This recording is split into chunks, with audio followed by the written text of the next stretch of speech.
Everyone, come sit down with me next to this campfire. Today we're gonna talk about living, laughing, loving, in this f***ing bear. Yup, we're talking about FNaF again. It's been a hot minute since I talked about the bear himself. FNaF needs no introduction. Everyone knows what FNaF is. And if for some reason you're like 4 years old and don't know what FNaF is, there's probably a video out there explaining FNaF.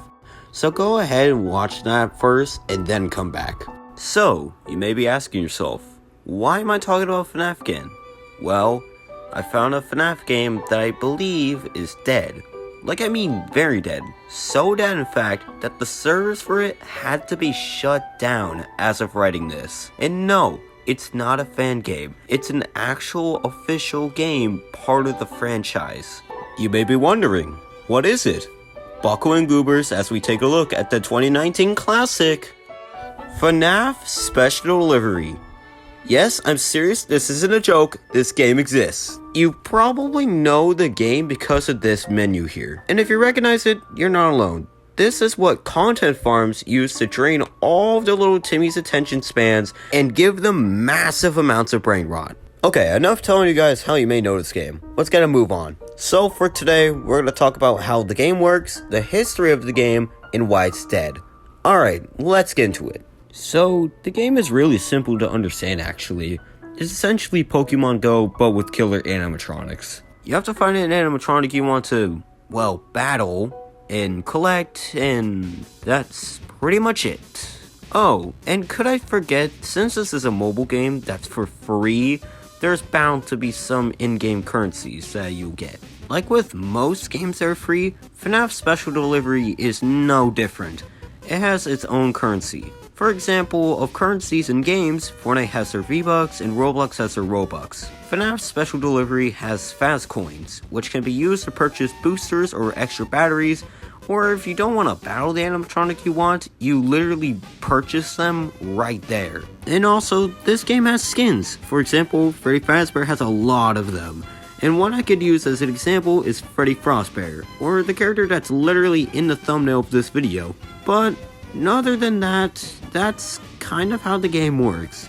It's just a knockoff Pokemon Go. Next, history of this game. Surprisingly, this game does actually have a lot of background information, despite not a lot of people playing it.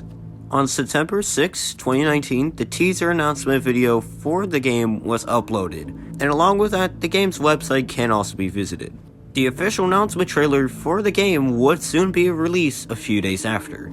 Starting on November 11th, 2019, every day, Illumix, the creators behind the game, posted a puzzle image for the whole teaser.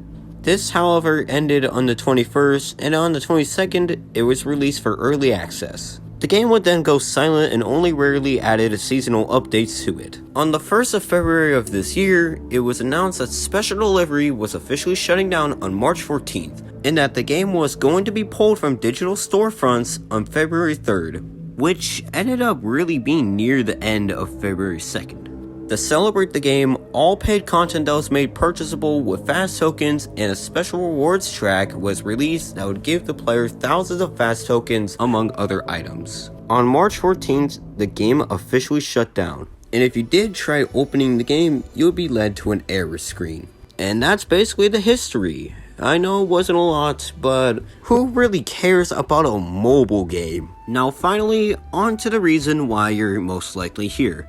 Why did the game die? Well, it's because for one, the game was super easy and basic to understand. It had very basic game design, it was easy mostly, and finally, it didn't really encourage a lot of replayability and would only bring you back if there was something new. And to be true, most games do that, besides a replay aspect. 2. The game was very rarely updated. The only time it got updated was if there was a holiday, or just to basically fix some minor bugs that the game had. Although at some point we were given an event, which was kinda cool. And finally, the game just felt very different from what we previously had known about FNaF. It just felt like a random catcher game, but with killer animatronics. Most FNaF fans were used to just sitting still and trying not to die. And then we get this mess. Sure, you may argue that FNaF VR was different, but really it was kind of the same. It was just sitting still and trying not to die, but with almost the entire franchise. And you may also argue that Security Breach was different. And to that I say, 1, people hated Security Breach, and 2, Security Breach was also pretty rushed. Mainly the rush part. And I feel like this is the most likely reason why FNaF AR had died. Great, now let's wrap this video up. FNaF AR had a lot of potential to be a good game, but fails at it kinda horribly. If you wanted to catch something, there's always Pokemon Go. And if you really wanted to catch animatronics instead of Pokemons, you really can't do that anymore now. FNaF AR is in the better place of not being able to play, and it was probably good to say that way. Well, that's kind of all I have for this video. Sorry it's kind of shorter than the 18-minute long Poppy Playtime video, but either way, I really hope you enjoyed watching this. Tune in next time when we talk about something related to Has-Been Hotel. I don't want to spoil anything yet. I have been Bowtie, and I hope to see you guys next time.